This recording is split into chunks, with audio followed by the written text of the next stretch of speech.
chrétiens, car le christianisme n'est apparu qu'après sa mort.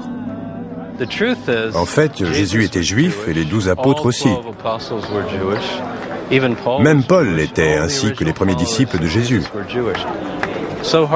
C'est difficile à comprendre 2000 ans après, parce qu'entre-temps, le christianisme est devenu une religion à part entière. Mais imaginez qu'on revienne 2000 ans en arrière, à l'époque du Second Temple. Que verrions-nous si nous allions au temple écouter Jésus ou ses disciples? Ce serait un groupe de juifs comme un autre, sans que rien ne les distingue des autres. À l'époque, Jérusalem est une ville occupée. Les Romains contrôlent la Judée d'une main de fer. Puis, 40 ans après la mort de Jésus, tout change.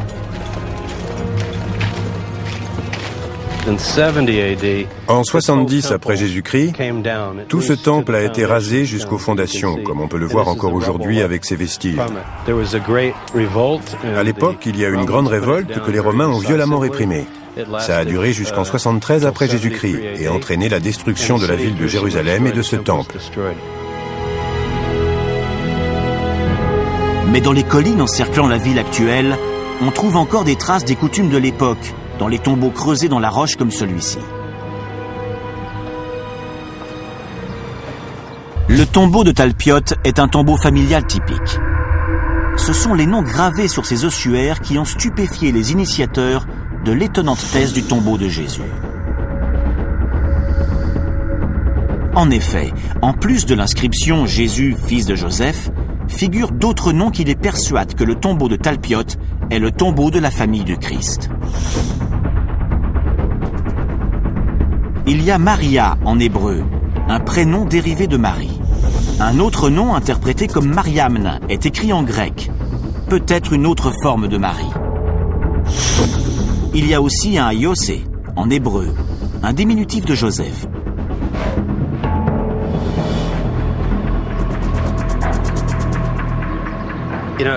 Partons de l'hypothèse qu'il s'agit du tombeau de la famille de Jésus et qu'ils aient été enterrés selon la coutume juive ici à Jérusalem, où il y a une multitude de caveaux familiaux. Qui trouverait-on dans ce tombeau? Si sa mère était morte, elle devait se trouver dans cette tombe, surtout si elle était veuve. L'un des scénarios voudrait qu'il y ait eu 2 Maries dans la tombe, dont une Maria, une forme dérivée de Marie, le prénom de la mère de Jésus selon certains textes des évangiles. Marie, la mère de Jésus, est devenue un personnage clé du christianisme, occultant les autres membres de la famille, ses éventuels frères et sœurs mentionnés dans au moins 2 évangiles du Nouveau Testament. Bien sûr, cela ne cadre pas avec l'image de la Vierge donnée par la religion catholique, mais ce ne sont pas forcément des frères et sœurs de sang comme on l'entend à notre époque. La famille juive du 1er siècle n'avait rien de nucléaire comme maintenant. Il y avait souvent des liens très complexes entre frères et sœurs. Les gens se remariaient, tous les enfants étaient considérés comme frères et sœurs. Aujourd'hui, l'Église les considérerait comme des demi-frères et des demi-sœurs.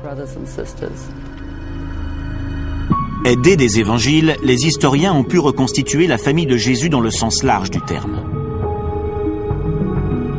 Les 2 sœurs mentionnées dans la Bible sont vraisemblablement Marie et Salomé. Mais si elles étaient mariées, elles auraient dû être enterrées avec leur mari.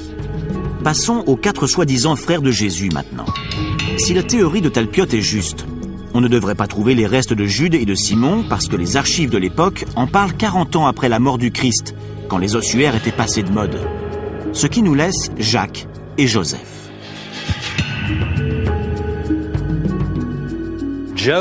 Joseph, qui était surnommé José ou Yosé, pourrait se trouver dans le tombeau du Christ.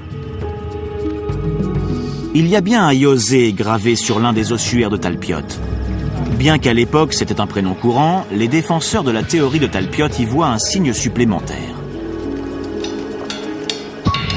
Mais qu'en est-il du 4e frère, Jacques, un personnage important de l'Église primitive, qui a pris les commandes du mouvement de Jésus après sa crucifixion?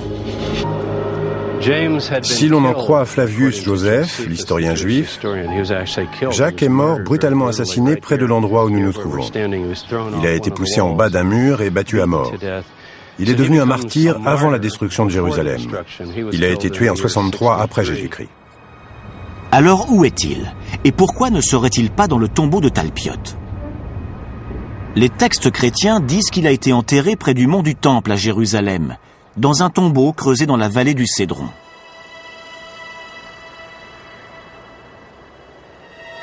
Mais on a récemment vu apparaître sur le marché des antiquités d'Israël un ossuaire portant l'inscription « Jacques, fils de Joseph, frère de Jésus ».